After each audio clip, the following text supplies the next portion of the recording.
After leaving the pizzeria, she continued on her journey. Her heart pounded in her chest rapidly as she gripped the steering wheel tightly. She was never more relieved to be away from the horrible man and the premises where she had seen him. She was uncertain whether she would ever be able to forget the man's intense gaze. It was as cold as ice on a winter's day, and even as she drove further away, it sent chills running down her spine. Unfortunately, distance did not give her a sense of comfort. She was still shaken up by the horrible experience, and all she could think about was the man with the unblinking starry that seemed to pierce through her. She couldn't shake off the sensation it had left, making her feel as though he could see right through her. Even at that moment, it left an eerie feeling, one that sent shivers all through her.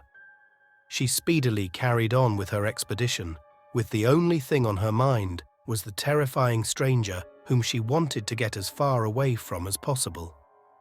The horrible encounter left an enduring scar and a lingering sense of unease that continued to haunt her. As she glanced in the rearview mirror, a feeling of apprehension engulfed her.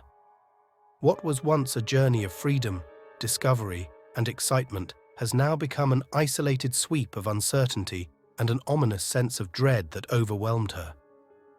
She feared that the remainder of the road trip would be tainted with an unshakable sense of foreboding. She was reluctant to make any more stops due to the fear of everything being suspicious, every place and stranger potentially unnerving. There was also the fear of not being far enough away from him. She was terrified of the possibility of him finding her, no matter how far she would go. As she drove on, she was plagued with the shadow that followed her, the distress of being found by what had become her worst nightmare.